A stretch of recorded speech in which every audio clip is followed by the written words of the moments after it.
금성은 지구에서 관측할 수 있는 천체 중에서 달에 이어 두 번째로 밝은 천체입니다. 해가 진 직후 초저녁 서쪽 하늘에서 볼 수 있으며 새벽녘 동쪽 하늘에서만 보이며 마치 달처럼 모습이 변하는 행성, 샛별이라고 불리는 밝은 천체 금성에 대해서 알아보겠습니다. 금성의 크기는 직경 12,104km로 지구보다 약간 작으며 수성보다는 2.5배 정도 큽니다. 금성의 자전주기는 243일로 태양을 한 바퀴 도는 공전주기 225일보다도 자전주기가 느립니다. 특이하게도 자전이 공전보다 느려 금성의 하루는 금성의 1년보다도 긴 것입니다. 또한 금성은 동쪽에서 서쪽으로 자전하기 때문에 금성에서의 아침은 해가 서쪽에서 뜨는 것을 볼 수 있는 것이죠. 지구형 행성인 금성은 크기와 화학 조성이 지구와 매우 비슷하여 지구의 자매 행성으로 불리기도 합니다.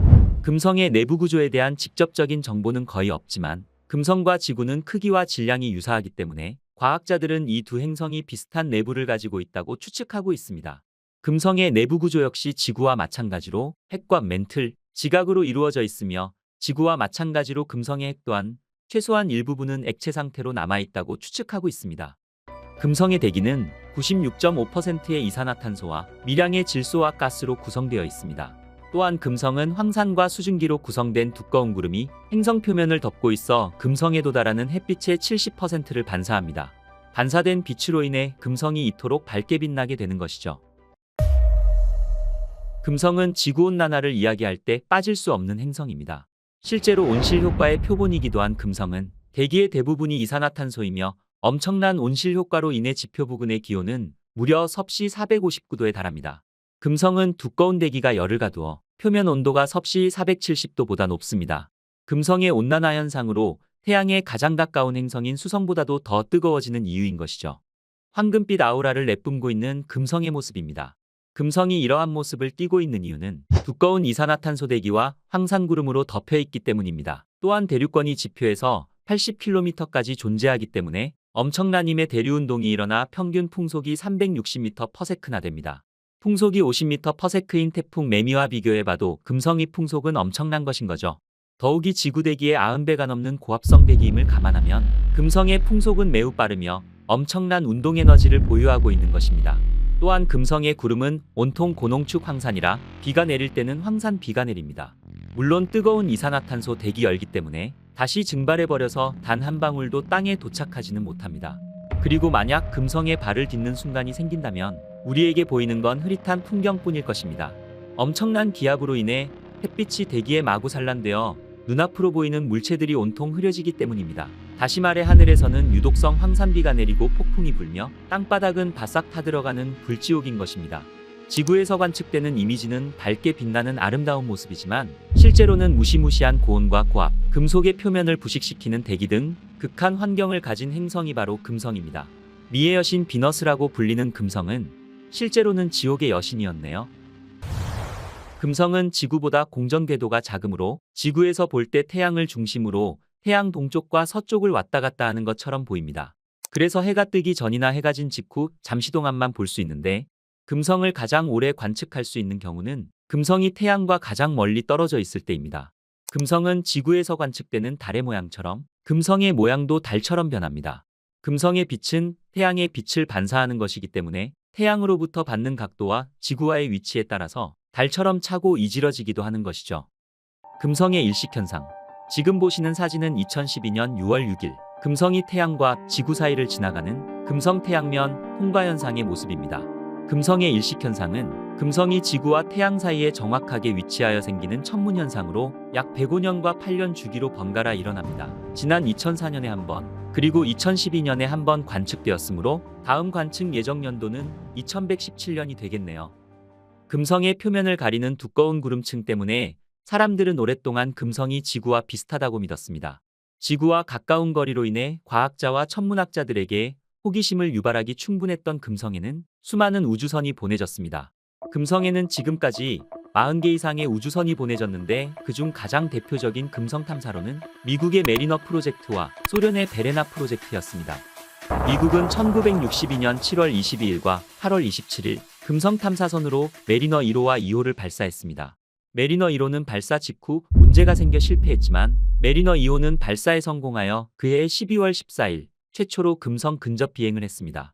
이때 탐사선이 적외선으로 행성 표면을 스캔한 결과 표면 온도가 무려 섭씨 450도나 된다는 것이 밝혀졌습니다. 1964년 발사된 메리너 3호와 4호는 금성이 아니라 화성 탐사를 위해 발사된 것이며 1967년에는 금성 대기조사를 위해 메리너 5호가 발사되었습니다. 메리너 5호 탐사선을 금성으로 근접 비행시켜 금성의 대기압을 계산한 결과 금성의 대기압은 지구의 90배에 해당한다는 것이 밝혀졌는데, 이는 탐사선이 금성 뒷면으로 통과할 때 나타나는 탐사선 전파 강도 변화를 측정한 것이었습니다. 이후 1989년 5월 4일 발사된 나사의 마젤란 무인우주 탐사선은 1990년 8월 10일 금성 표면에 도착하여 합성 개구 레이더로 금성 표면을 조사하고 중력장을 조사하였습니다. 이때 마젤란은 금성의 구름층을 뚫고 금성 지표면에 대한 정보를 최대한 수집하여 금성 지도를 완성하였습니다. 나사의 메리너 프로젝트와 소련의 베네라 프로젝트를 이야기하면서 냉전 시대의 우주 경쟁에 대한 이야기를 안 할 수 없는데요. 우주 경쟁은 미국과 소련 사이 냉전 경쟁의 핵심적인 부분이었습니다. 치열한 우주 경쟁은 1957년 소련의 위성 스푸트니크의 발사로 시작해 1969년 인간을 달에 성공적으로 착륙시킨 아폴로 11호의 임무로 막을 내렸는데요. 소련은 세계 최초의 인공위성 스푸트니크의 발사로 우주 경쟁에서 일찍부터 선두를 차지했습니다.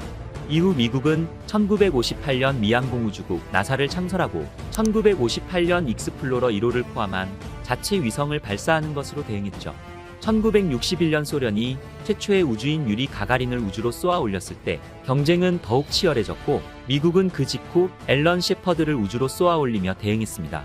이후 1963년 소련은 우주 최초의 여성 발렌티나 테레시코바를 보스토크 6호 우주선에 태워 총 70시간 50분 동안 지구 궤도를 48바퀴 돈 뒤 무사귀환하는 데 성공하였습니다. 당시 26살에 불과한 그녀의 비행은 소련의 주요 선전전의 승리였으며, 이 업적은 소련의 기술 그리고 이데올로기의 우월성의 증거로 강조되기도 했죠. 이후 소련은 1965년 3월 18일 알렉세이 레오노프가 최초의 우주 유영에 성공하며 우주 탐험 역사에 중요한 이정표를 세우게 됩니다. 이에 경쟁이라도 하듯 1965년 6월 3일 나사의 우주비행사 에드워드 화이트가 20분이 넘는 우주 유영에 성공하기도 했습니다. 이후 소련은 1971년 4월 최초의 우주정거장 살류트 1호를 발사하였습니다. 살류트 1호는 우주 탐험의 이정표로 인류가 우주에서 오랜 기간 동안 살고 일하는 최초의 기록을 세운 것이죠. 소련이 우주정거장 프로그램을 개발하는 데 집중하는 동안 미국은 1969년 우주비행사 닐 암스트롱과 에드윈 버즈 올드린이 달에 착륙한 아폴로 계획의 성공으로 우주경쟁에서 선두를 되찾으며 우주경쟁의 종지부를 찍게 됩니다. 우주경쟁은 냉전 시기에 몇 가지 중요한 영향을 미쳤습니다. 미국과 소련의 기술력을 보여주었고, 두 나라 사이의 선전전에서 중요한 역할을 했습니다. 양국이 미사일 방어 시스템과 첩보 위성과 같은 군사적 목적으로 사용될 수 있는 기술 개발로 군사적으로도 중요한 영향을 미치게 된 것이죠. 또한 우주 경쟁은 두 나라가 새로운 기술을 개발하고 우주 프로그램에 중요한 과학적 발견을 했기 때문에 과학과 함께 기술적으로도 엄청난 발전을 하게 됩니다. 우주 경쟁의 유산은 전 세계 국가들의 지속적인 우주 탐사와 냉전 시대의 우주 프로그램에 뿌리를 둔 기술의 지속적인 발전에서 볼 수 있는 것이죠. 우주 경쟁은 냉전 시대 미국과 소련이 우주 탐사를 통해 과학과 경제, 군사적 우위를 과시하기 위해 벌인 경쟁이지만, 두 초강대국 간의 경쟁은 우주기술과 탐사의 수많은 발전에 박차를 가하게 된 것입니다. 그러한 우주 경쟁 중에서 소련의 가장 대표적인 프로젝트는 바로 베네라 프로젝트였습니다. 소련은 1961년부터 1984년까지 금성에서 자료를 얻기 위해 우주 탐사선을 보내기 시작했습니다. 베네라 1호부터 16호까지 우주 탐사선을 보내 금성의 데이터를 수집했는데, 베네라 1호와 2호는 지구 궤도를 벗어난 후 통신 작동 불능으로 실패하게 되어 베네라라는 이름을 부여받지 못했습니다. 여러 번의 실패를 거듭한 이후 1965년 11월 16일 발사된 베네라 3호가 약 4개월 만에 금성 대기에 진입해 지면에 충돌하였는데, 이는 인류가 만든 물체 중 처음으로 다른 행성에 충돌시킨 물체였습니다. 그 후 4호에서 6호까지 탐사선을 보내 대기를 측정하고 표면과의 거리를 좁혀나가기 시작했습니다. 1967년 소련의 베네라 4호 우주선이 금성 대기권으로 강하하던 중 24km 상공에서 금성의 엄청난 대기압을 견디지 못해 폭발함으로써 금성의 환경이 얼마나 끔찍한지도 알게 되었죠. 냉전 시대의 미국과 소련의 우주 경쟁은 금성 탐사의 성공에 대한 상반된 주장을 하게 되었는데, 당시 러시아 과학자들은 베네라 4호가 금성에 착륙했다고 주장하였으나, 나사의 메리노 5호 탐사 결과로 소련의 베네라 4호가 금성 착륙에 성공한 게 아니라 금성 대기권 탐사에 성공했다고 말을 바꿔야만 했습니다. 그리고 마침내 1970년 12월 베네라 7호를 금성에 제대로 착륙시켜 23분간 자료를 수집하는데 성공했습니다. 강하 속도가 매우 빨라 거의 지면에 처박힐 정도였지만 다행히 고장나지 않고 무사히 데이터를 전송시킬 수 있었습니다. 원래는 지표면에 사진을 찍어 전송해야 했지만 불안정한 착지로 인하여 안테나의 방향이 지구가 아닌 다른 곳으로 향해 있어 안타깝게도 사진 전송은 실패하였습니다. 이후 베네라 9호와 10호를 착륙시키고 나서야 사진을 전송하는 데 성공할 수 있었습니다. 흑백 사진이기는 하지만 인류 역사상 최초로 촬영된 금성의 실제 모습입니다. 이후 베네라 11호와 12호는 둘 다 카메라 작동에 실패하였지만 베네라 12호는 110분 동안 생존하였고 번개로 의심되는 현상을 기록하기도 했죠. 1982년 3월 금성에 도착한 베네라 13호는 동체를 티타늄으로 만들고 카메라 렌즈는 수정을 깎아 제작하였으며 액체질소 냉각 시스템까지 탑재하여 금성의 엄청난 열기를 견딜 만반의 준비를 갖추었습니다. 예상 한계치는 30분 남짓이었으나 다행히 127분간 작동할 수 있었고 금성 표면을 컬러 사진으로 촬영하여 전송하는 업적을 세웠습니다. 소련의 금성 탐사선 베네라 13호가 촬영한 금성 표면 사진입니다. 톱니바퀴처럼 보이는 것은 탐사선의 일부이고 오른쪽 사진의 중간 부분을 보면 뭔가가 떨어져 나간 것을 볼 수 있습니다. 이는 탐사선의 열차 폐막 부품 중 하나로 이 때문에 실제 탐사 시간은 예정 시간보다 한참 짧아졌습니다. 보름 정도 간격으로 비슷한 시기에 발사된 14호도 솔레아이트 현무암을 발견하는 성과를 거두었으며 금성의 소리도 들을 수 있었습니다. 베네라 14호가 보내온 금성의 소리입니다. 함께 들어보시죠.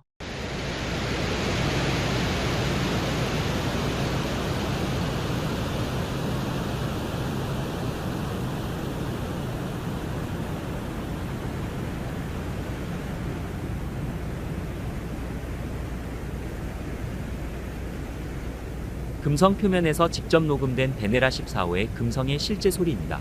금성의 바람 소리가 으스스하고 섬뜩하지만 40년 전 역사적인 순간을 지구에서 편안하게 감상할 수 있다니 놀랍고 고맙기까지 하네요. 15호와 16호는 거의 비슷한 시기에 발사되어 레이더 지도를 작성하였고 1985년 6월에는 베가 1호와 2호를 끝으로 베네라 프로젝트는 종료되었습니다. 지구의 90배에 달하는 어마어마한 기압이 짓누르는 상황에서 섭씨 465도에 달하는 미친 듯한 고온과 초속 100m가 넘는 미친 듯한 폭풍이 몰아치는 금성의 환경에서 처음으로 착륙해서 교신하는 데 성공한 베네라 7호는 35분 만에 통신이 두절되었고 가장 오래 버텼던 베네라 13호도 127분이 한계였습니다. 또한 소련의 베가 1호와 2호 탐사선을 보내 풍선을 이용해 공중에 띄우는 방식으로 탐사를 성공한 적이 있었지만 각각 공중에서 1000km 정도를 이동한 뒤 통신이 두절되었죠.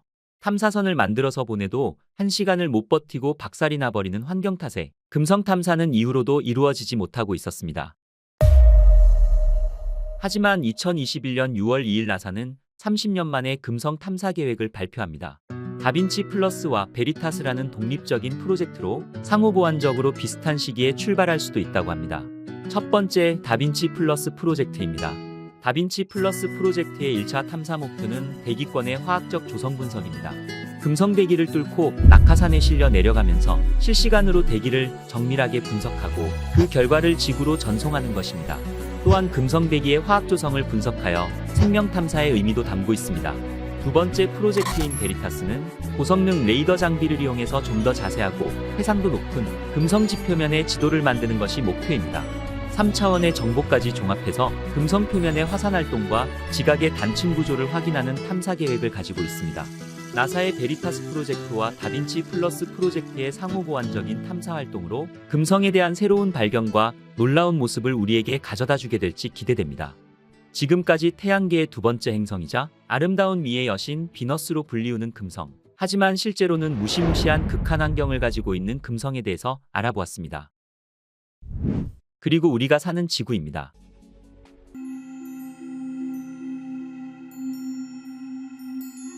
마리아나 해구는 지구상에서 가장 매혹적이고 신비로운 장소들 중 하나입니다. 서태평양에 위치한 이 거대한 수중 틈은 수십 년 동안 과학자들과 탐험가들, 그리고 이야기꾼들을 매료시켜왔죠. 마리아나 해구의 매력은 믿을 수 없는 깊이뿐만 아니라 지구상에서 가장 깊은 곳에 서식하고 있는 불가사의한 생물들과 놀라운 지질학적 특징들로 우리들을 매료시켜 왔습니다.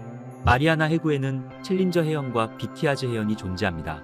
해연이란 해구의 가장 깊은 곳을 가리키는데 세계에서 가장 깊은 곳 비티아즈 해연은 1957년 소련의 비티아즈 탐사선이 발견하였죠. 그 깊이는 무려 1만 1035m로 엄청나게 깊은 심연의 바다로 알려져 있습니다. 만약 해발 8,848m인 에베레스트 산을 마리아나 해구 안으로 떨어뜨린다고 해도 그 정상 위에는 2,000m 이상의 물이 여전히 남아있다는 것을 뜻한다는 것입니다. 우리나라 63빌딩과 비교하자면 63빌딩을 수직으로 세운다고 하여도 무려 40개의 63빌딩이 들어가는 어마어마한 깊이인 것입니다. 마리아나 해구를 더욱 흥미롭게 만드는 것은 그곳에 살고 있는 기이하고도 신비로운 생명체들일 것입니다. 이 생명체들은 깊은 바다의 극심한 압력과 어둠 속에서 살아남기 위해 독특한 방식으로 진화해왔으며 심해 생명체 중 가장 유명한 거주자들 중 일부는 가장 깊은 곳에 사는 물고기로 기록된 마리아나 꼼치와 해저에서 먹이를 찾아다니는 작은 새우처럼 생긴 단강류들이었습니다. 특히 얼마 전 미 국립해양대기청인 NOAA는 수심 약 3,700m 깊이에서 발견한 신종 해파리를 촬영한 영상을 공개하였습니다. 마치 SF 영화 속에서나 등장할 법한 이 해파리는 칠흑 같은 심해 속에서 화려하게 발광하며 존재감을 과시하기도 하였죠. 또한 탐사팀은 보랏빛을 발하는 심해 해삼과 심해 아귀 등 쉽게 보기 힘든 심해 생태계의 신비를 로버를 통해 엿볼 수 있었습니다. 오늘의 우주의 발견은 깊은 파도 아래 비밀스럽게 숨겨져 있는 지구상에서 가장 깊은 곳 마리아나 해구, 경이롭고 흥미로운 장소인 마리아나 심연의 바닷속으로 들어가 보겠습니다.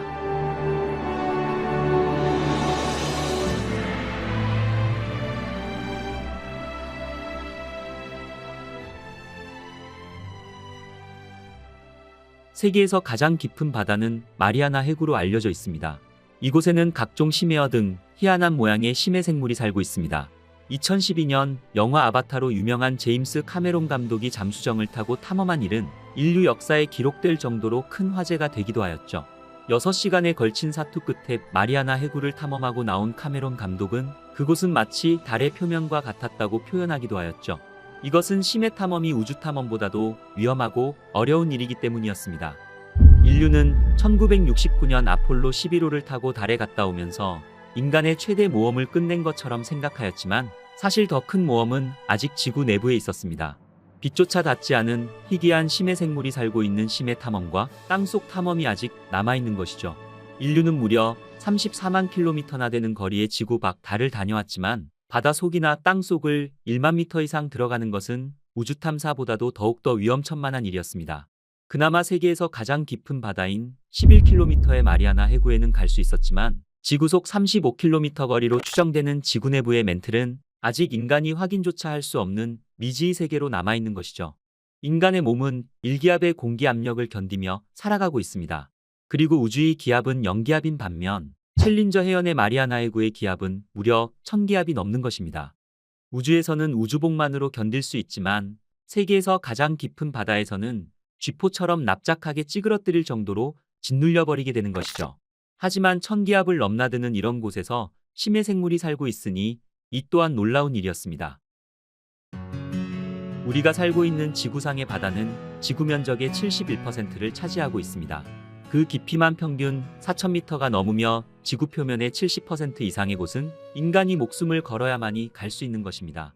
즉 인류가 탐사한 지구의 바다는 채 5%도 제대로 보지 못했다는 것을 의미하는 것이죠. 그렇다면 마리아나 해구는 과연 어떤 곳이고 사람들은 어떻게 그곳까지 내려갔을까요? 해구는 깊은 바다 속에서도 가늘고 길게 움푹 팬 곳을 말합니다. 전 세계 바다에는 30개 가까운 해구가 있으며 보통 수심이 6000m 이상입니다. 세계에서 가장 깊은 바다는 산속의 계곡처럼 깊은 골짜기의 해구 양쪽에 높은 봉우리가 솟아있는데 이곳이 우리가 여행을 가는 사이판 섬과 괌 섬이 있는 곳입니다. 서태평양의 괌 부근에 위치한 마리아나 해구는 마리아나 제도에서도 서쪽으로 200km 정도 떨어진 곳에 위치하고 있습니다. 마리아나 해구는 초승달 모양을 하고 있으며 도전자라는 뜻을 가진 챌린저 해연의 전체 길이는 2550km이며 혹은 평균 69km나 되는 엄청난 크기로 이루어져 있죠. 육지에서는 히말라야 산맥의 가장 높은 산인 에베레스트 산이 있는 것처럼 마리아나 해구에서도 가장 깊은 곳은 챌린저 해연입니다. 2012년 미국 UM푸셔 대학 연구팀이 측정한 챌린저 해연의 깊이는 1994m였습니다. 우리나라의 서해바다와 동해바다의 깊이가 약 44m와 1300m이니 챌린저 해연의 깊이는 상상을 초월하는 깊이인 것입니다. 마리아나 해구가 만들어진 것은 지구의 지각 이동 때문이었습니다. 지구의 지각도 일종의 대류 활동을 합니다. 한 구조론에서 설명하듯 여러 개의 판으로 나뉜 지구의 여러 지각은 맨틀 위에 떠 있고 천천히 이동합니다. 마리아나 해구에서는 약 1억 8천만 년 전에 형성된 태평양판이 그 뒤에 만들어진 필리핀판 아래로 끼어드는 이른바 섭입 현상이 일어난 것이죠. 1년에 수 센티미터씩 천천히 진행되는 이 섭입 현상으로 인해 일부 필리핀판도 태평양판과 함께 아래로 딸려 들어가면서 수직 절벽이 생겼고 깊은 해구가 만들어진 것이죠. 다른 심해도 마찬가지겠지만 마리아나 해구에서는 엄청난 수압이 작용합니다. 이러한 엄청난 압력을 가지고 있는 해구까지 내려가려면 특수한 잠수정이 필요합니다. 2012년 제임스 카메론 감독이 다녀오면서 마리아나 해구에 대한 관심이 다시 높아졌습니다. 이미 챌린저 해연에 사람이 들어간 것은 1960년이었습니다. 당시 미 해군 중위 돈왈 씨와 스위스 해양학자 자크 피카르는 유인 잠수정을 타고 1912m까지 갔다 온 곳이지만 세계에서 가장 깊은 바다는 그 위험성 때문에 탐험이 중단된 곳이었습니다. 사람이 잠수를 하는 영역은 30m 정도까지입니다. 전문 심해다이버가 들어갈 수 있는 곳이 약 300m까지이므로 옛날 사람들에게는 신비롭고 공포스러운 미지의 영역이었을 것입니다. 핵잠수함이라고 해도 수심 700m 정도까지만 자망할 수 있습니다. 이것은 수압 상쇄 방법을 이용해서 압력을 견딜 수는 있지만 인간이 타게 된다면 그 한계가 발생하게 되므로 탐험에는 대체로 무인 잠수정이 사용되게 되는 것이죠. 인간이 마리아나 해구 등 심해를 본격적으로 탐사를 시작한 것은 1980년대 이후부터입니다. 마리아나 해구는 여전히 지구상에서 가장 깊은 바다로 유명하지만 최근에는 세계 각국의 연구에 따라 기회와 희망의 공간으로서 새로운 가치를 인정받고 있습니다. 지난 2011년 덴마크와 일본, 영국, 독일 과학자들로 이루어진 국제연구단은 수심 10.9km의 심해 고압을 견딜 수 있는 무인 잠수정을 이용해 마리아나 해구가 탄소 싱크대 역할을 한다는 사실을 밝혀냈습니다. 마리아나 해구 일대에 다량의 탄소가 저장되어 있었던 것이죠. 이것은 얕은 바다에서보다 박테리아의 탄소 분해 활동이 활발하게 이루어지고 있다는 것을 밝혀낸 것입니다. 연구단은 마리아나 해구가 다른 해저 지역보다 더 많은 유기물을 축적하기 때문에 다량의 탄소를 저장할 수 있다고 설명하고 있죠. 현재 심해 탐험은 미국과 러시아, 일본, 중국 등 심해 탐사의 최고 기술을 보유하고 있습니다. 심해는 광물 자원이 넘쳐나는 것으로 보고되고 있습니다. 더군다나 챌린저 해연은 아마존처럼 온실가스를 가두는 역할까지 한다고 하니 생물학 연구에 큰 도움이 되는 것이죠. 그리고 심해 탐사는 의외로 우주 연구에도 큰 도움이 된다고 합니다. 세계에서 가장 깊은 바다의 바닥은 열악한 환경으로 인하여 생물 밀도가 아주 낮습니다. 하지만 희귀한 심해 생물이 많이 발견되고 있어 우리들을 더욱 놀라게 하였죠. 이렇게 나쁜 환경에서도 살아남는 방법을 연구한다면 지구 밖 화성 등의 우주기지를 건설하는 데에도 큰 도움이 될 수 있을 것입니다. 일반적으로 해양학자들은 수심 2000m부터를 심해라고 부릅니다. 타이타닉호가 가라앉아 있던 곳이 3800m 깊이였습니다. 이런 곳에는 마치 외계인 같은 심해 생물과 심해어들이 살고 있었습니다. 세계에서 가장 깊은 바다도 죽음의 세계는 아니었던 것이죠. 해양학상의 심해는 약 2000m 깊이보다 더 깊은 곳을 말하지만 생물학상에서 심해는 약 200m 깊이 이하를 말합니다. 바다 표면에서부터 200m까지는 햇빛이 들어오는 구간으로 표해수층이라고 합니다. 즉 바다의 바깥 표면이라고 할 수 있는 것이죠. 인간이 보거나 먹는 생물들이 주로 서식하는 곳입니다. 이곳은 돌고래나 상어 같은 어종이 활동하는 영역으로 특히 플랑크톤이 대량으로 번식하기 때문에 바다의 먹이사슬이 가장 활발한 곳이기도 하죠. 인류는 세계에서 가장 깊은 바다인 마리아나 해구에도 갔었지만 심해 생물에 대해서는 거의 모르는 상태와 같았죠. 심해 전문 해양학자의 인터뷰에 의하면 심해 생물을 새로 잡을 때마다 50%에서 90%는 아직 미확인된 생물들이 잡힌다고 합니다. 이것을 계산해보면 심해 생물은 무려 3천만 정도 넘을 것으로 추측하고 있는 것이죠. 지금까지 대륙과 인근 바다에서 확인된 생물은 총 140만 종으로 심해 생물 탐사는 지구 안에서도 우리가 모르고 있는 또 다른 세계, 즉 외계가 존재하는 것과 다름없다는 것입니다. 세계에서 가장 깊은 바다에 사는 이들은 빛도 없는 곳에서 물만으로 생존합니다. 이것은 우주의 생명체 탐사 연구에도 힌트를 줄 수 있었습니다. 우주 과학자들은 빛이 없는 우주 공간에서도 물이 존재할 가능성이 있는 곳이면 외계 생명체의 가능성이 있는 것으로 추측하여 연구하고 있는 것입니다. 우리가 보통 알고 있는 심해 생물들은 200m에서 1000m 사이의 심해어들입니다. 마리아나 해구의 깊이의 10분의 1도 안 되지만 이미 여기부터는 빛이 잘 들어오지 않습니다. 흔히 중심해라고 부르지만 해양학에서는 아직 완전한 심해라고 할 수 없습니다.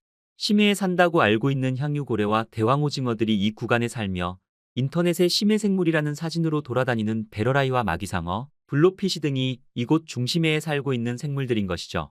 이제 세계에서 가장 깊은 바다인 마리아나 해구의 3분의 1 정도의 지점인 3000m까지의 깊이인 심해 중층으로 들어가 보겠습니다. 여기서부터는 다큐멘터리의 심해 생물이라고 소개되는 심해어들이 나오기 시작합니다. 이곳에서는 빛은 거의 사라지고 에너지 소모를 줄이기 위해서 근육들도 거의 없는 심해어들이 나타납니다. 역시 아귀종은 심해어답게 심해아귀 등 여러 종으로 번성하고 있었습니다. 바이퍼피시, 초롱아귀, 핑퐁스폰지, 풍선뱀장어 등이 서식하고 있습니다.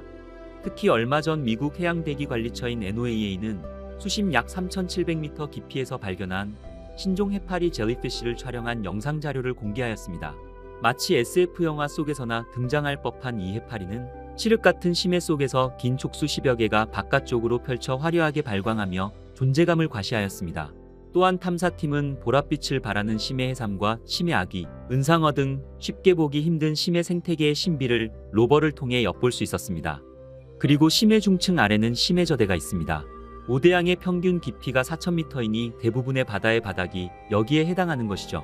마리아나 해구의 절반인 6000m 정도의 깊이까지를 말하며 빛이 없는 어둠의 지역을 말하는 것입니다. 심해 중층의 생물들과 다르게 발광기도 없으며 눈은 모두 태화해서 아예 빛을 못 보기 때문이죠. 이곳에 사는 심해 생물들은 사마귀 아귀, 늑대덧 아귀, 대구장어, 얼간이 문어, 세발치 등이 살고 있습니다. 마지막으로 6000m부터 마리아나 해구의 바닥인 11000m까지를 하달존이라고 부르고 있습니다. 그리스 신화에 나오는 죽음과 지하세계를 관장하는 저승의 신 하데스의 구역이라는 뜻으로 붙여진 하달존은 일명 초심의 저대라는 곳으로 해양 지갑판의 충돌이 일어나는 곳에 주로 생성됩니다. 세계에서 가장 깊은 바다인 이곳은 빛이 완전히 차단되어 거의 0도에 가까운 낮은 온도를 가지며 쇠도 찌그러뜨릴 만한 8000톤의 거대한 압력이 누르고 있고 유속마저 느려서 우리는 이곳을 죽음의 세계라고 생각해 왔었죠. 하지만 8000m 깊이를 중심으로 부종류와 해삼류의 심해 생물들과 꼼치류의 심해어가 살고 있는 것을 발견하였습니다. 뿐만 아니라 마리아나 해구 근처 해저 분지에서는 마그마의 열이 솟구치는 수백 도의 뜨거운 물과 연기가 나오는 열수 분출공이 형성되어 있었습니다. 이 뜨거운 열수 분출공에는 다양한 심해 생물이 살고 있었죠. 생물의 진화는 물론 형성 원인을 통해 지구의 지각과 화산 활동의 관계에 대해 폭넓은 연구가 가능하게 된 것입니다. 특히 원두꼼치과의 천사물고기는 세계에서 가장 깊은 바다에 사는 심해어로 알려져 있습니다. 미국 워싱턴대 해양생물학자인 맥켄지 게링어 박사와 미국과 영국 연구자들은 2014년부터 2017년 사이 세계 최고의 심연인 마리아나 해구에서 어류를 조사했습니다. 수심 6,900m에서 8,000m 깊이의 고등어 미끼와 함께 카메라를 내려보내 몰려든 물고기를 촬영한 것이었죠. 장비를 해구 바닥에 내리는 데만 4시간이 걸렸습니다. 해구 바닥 환경은 칠흑 같은 암흑이었습니다. 어떤 물고기도 살 수 없을 것 같은 이런 심해에서 발견한 물고기는 뜻밖에도 연약하고 평화로운 모습이었습니다. 게링어 박사는 그처럼 극단적인 환경에 살아가는데도 그다지 탄탄하거나 강하게 생기지 않았다며 그렇지만 아주 잘 살고 있었다라고 이 대학 보도자료에서 말하기도 하였죠. 채집한 마리아나 꼼치의 크기는 8.9cm에서 23.5cm로 연한 분홍색 피부는 반투명해 내장이 일부 드러나 보였고 비늘도 전혀 없었습니다. 겁나게 생긴 심해 포식어와는 전혀 다른 모습이었죠. 하지만 이들은 심해의 최상위 포식자였습니다. 꼼치는 다른 포식자들을 피해 점점 더 깊은 바다에 적응하다 해구에서 살게 되었을 것입니다. 식물은 광합성을 해야 살 수 있기 때문에 초심의 저대에는 살지 못합니다. 오로지 동물만 생존하는 독특하고 이상한 세계인 것입니다. 빛이 없으니 일반적인 바다 생물의 먹이인 플랭크톤마저 없어 그저 위쪽에서 떨어지는 사체들을 먹었을 것입니다. 하지만 이곳에는 다른 포식자도 없고 해구의 지형이 깔때기처럼 모아져 위쪽에서 떨어지는 어류의 사체는 풍부한 먹이였을 것입니다. 스스로 먹이를 구하기 어렵다 보니 근육량도 퇴화되었으며 또한 어둠의 바다가 너무 넓어서 언제 짝짓기에 성공할지도 모릅니다. 챌린저 해연뿐만 아니라 전 세계의 해구에서 심해어들의 모습이 거의 비슷한 것은 극한의 환경 때문이었을 것입니다. 그러나 무엇보다 경이로운 것은 그럼에도 불구하고 생물이 살아간다는 것입니다. 그렇다면 이러한 극한의 환경 속에서 어떻게 심해 생물들이 살 수 있을까요? 바다 표면 가까이에 사는 물고기들은 불에를 가지고 있지만 심해에 사는 심해어들은 불에가 없습니다. 만약 불에가 있다면 가스로 채워진 불에와 외부 수압의 차이로 불에가 터져버릴 것입니다. 하달존에 사는 해양 생물들의 비결은 세포 단위에서 이루어진 진화와 적응이 있었습니다. 거대 다각 갑각류와 마리아나 꼼치 같은 생물들은 압전액이라 불리는 고농도 유기분자를 갖고 있습니다. 이 압전액이 극도로 높은 압력에서 이들의 세포막과 단백질이 찌그러지는 것을 막아준 것이었습니다. 압전액은 세포 안에서 단백질이 차지하는 공간을 늘려주어 주변의 수압 무게를 버틸 수 있게 해준 것입니다. 매사추세츠에 있는 해양학연구 소속 심해생물학자인 팀 생크에 따르면 이 같은 원리는 텐트에 말뚝을 세우는 것과도 같은 원리라고 표현하기도 하였죠. 깊은 바닷속 대부분은 인간이 탐험하지 않은 곳입니다. 미국 국립해양대기국은 대양의 80%는 탐험이 이루어지지 않았고 관측되지도 않았으며 지도로 작성된 적도 없다고 밝혔습니다.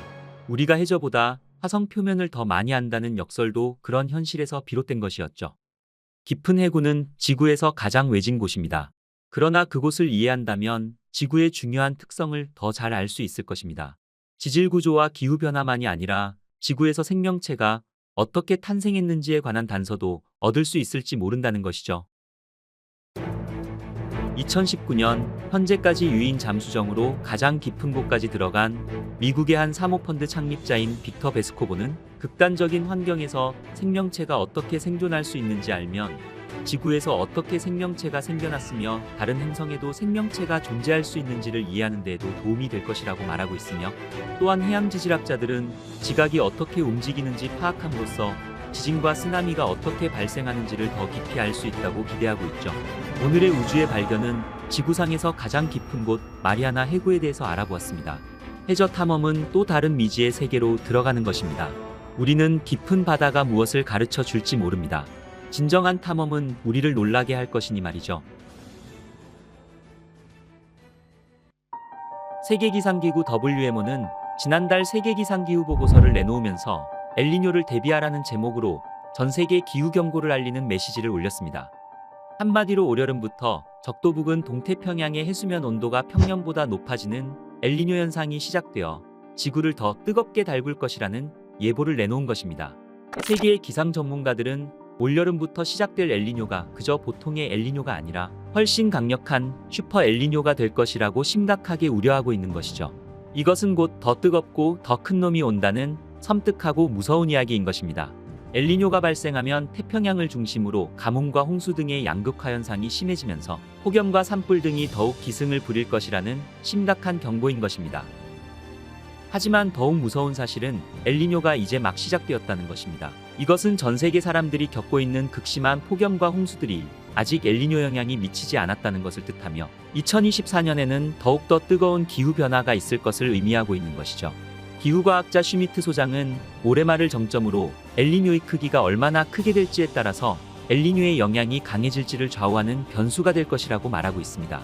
과학자들은 지구의 기온 상승이 재난을 더 심각하고 오래 지속시키는 것이 분명하다고 강조하면서 최근 몇 주 동안 파괴적이고 치명적인 극한의 날씨는 기후위기가 북극 곰에게만 영향을 미치는 추상적인 개념이 아니라 전 세계 모든 곳에서 사람들의 삶에 영향을 미치고 있음을 심각하게 보여주고 있으며 이것은 지구가 인간에게 보내는 섬뜩한 경고인 것입니다. 그렇다면 세계기상기구는 어떤 근거에서 이렇게 강력한 경고를 내놓았을까요?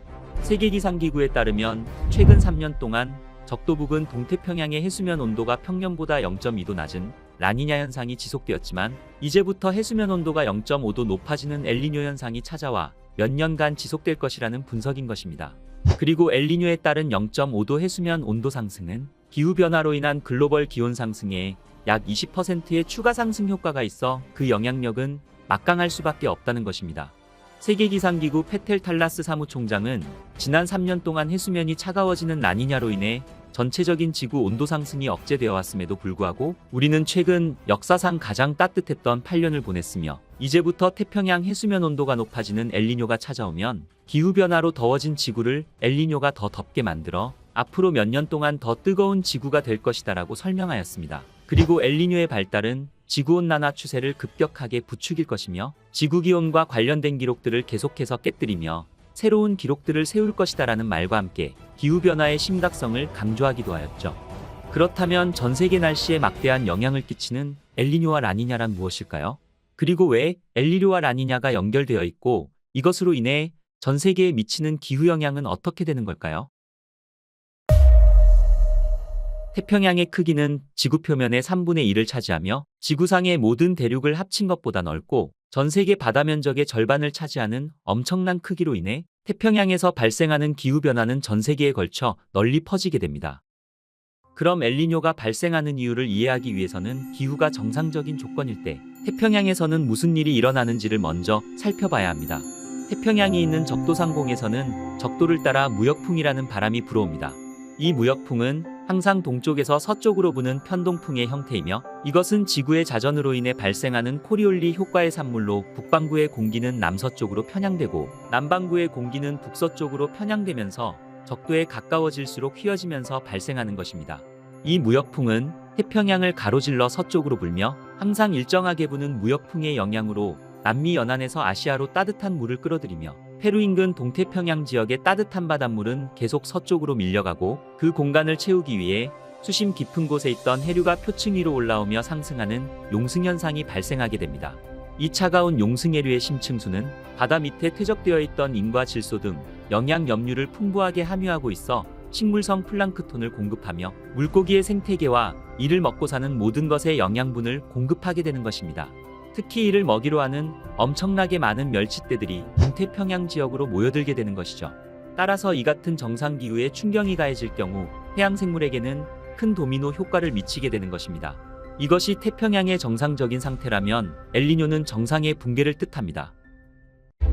엘니뇨 기간에는 무역풍이 약해집니다. 속도가 느려짐에 따라 아시아를 향해 흐르던 따뜻한 바닷물이 이동하지 못하게 되고 아메리카 해안 근처에 쌓이게 되는 것이죠.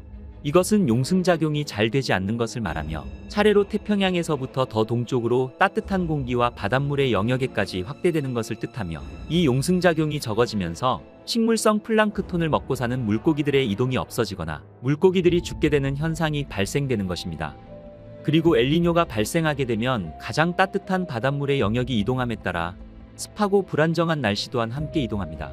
이것은 대규모 바람 패턴뿐만 아니라 적도 태평양의 강우 패턴까지 변경하게 되어 전 세계 지역의 온도와 강우량을 변화시키는 연쇄 효과를 갖는 바람의 변화를 주는 것이죠. 이 같은 바람의 변화는 페루 지역에는 홍수의 위험이 증가하고 인도네시아 및 인도, 브라질의 일부 지역에서는 가뭄의 위험 또한 증가하게 되는 것이죠. 그리고 극지방 근처에서는 제트기류가 약해져 북미 남부의 안을 따라 폭풍이 증가하게 되는 것입니다. 이것은 사실상 전 세계 어디에서나 엘니뇨에 직접적인 영향이 미치는 것으로 막대한 양의 에너지를 대기로 방출시켜 일시적으로 지구 온도를 높이게 되는 것입니다. 그렇지만 엘니뇨는 지구의 에너지 균형에 따라 인류가 출현하기 전부터 쭉 있어왔던 자연스럽게 생기는 현상이었습니다. 엘니뇨는 옛날 1600년대 페루 해안가 어부들에 의해 처음 관찰된 현상이었습니다. 엘니뇨라는 이름은 스페인어로 남자아이 혹은 아기 예수를 뜻하는 말로 크리스마스 무렵 에콰도르의 콰야킬만의 해수면 온도가 상승하면서 바닷물이 따뜻해져서 평소보다 어획량이 줄어들었지만 이를 페루 어부들은 예수가 주는 휴가라 생각하며 축제를 열어 쉬었기 때문에 아기 예수를 상징하는 말인 엘니뇨라고 이름 붙여졌다고 전해지고 있습니다. 엘니뇨는 적도 무역풍이 약해지면서 동태평양 수온이 평년 대비 높아지는 현상을 말하며 엘니뇨의 반대 현상인 라니냐는 동태평양 적도 부근 해수면 온도가 평년보다 섭씨 0.5도 낮아지는 현상입니다. 엘니뇨와 라니냐는 평균적으로 2년에서 7년마다 발생하며 한 번 발생 시 보통 9개월에서 12개월 지속됩니다. 그리고 반드시 번갈아 가면서 발생하는 것은 아니며 엘니뇨가 라니냐보다 더 자주 발생합니다.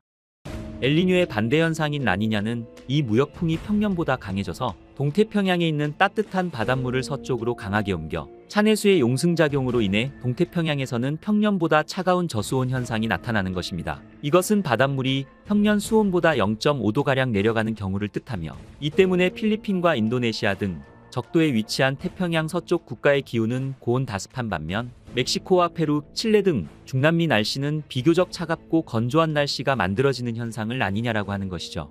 라니냐는 지구 온도를 냉각시키는 한편 엘니뇨는 지구 온도를 상승시키는 역할을 하는 것입니다. 이러한 현상들은 지구 에너지의 균형에 따라 라니냐는 가뭄을, 엘니뇨는 폭염과 태풍을 불러오는 것이죠.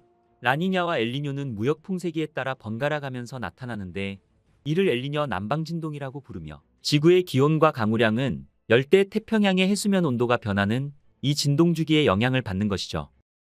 전문가들 사이에서는 지속적인 온실가스 배출 영향으로 이 자연스러운 엘니뇨와 라니냐의 진동주기가 이전보다 불균형해졌다고 지적하고 있으며, 온실 효과로 지구 온도가 올라가면 엘니뇨가 비정상적으로 길어지면서 해수면 온도까지 높게 유지되어 자연재해의 강도는 더욱 심각해진다고 경고하고 있습니다.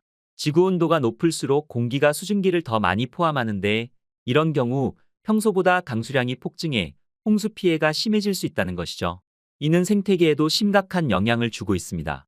지난해 라니냐 영향으로 호주 연안 산호초 군락인 그레이트 베리어 리프가 집단 동사하는 상황이 발생하였으며, 올해 또한 엘니뇨가 길게 이어지면서 해수면 온도가 높게 유지되어 마찬가지로 생태계에 부정적인 영향을 미칠 것으로 예상되고 있습니다.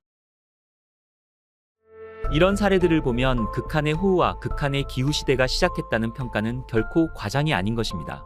이젠 최고, 최저, 최대 같은 단어를 빼고선 날씨를 전할 수 없을 정도가 되었다는 것이죠.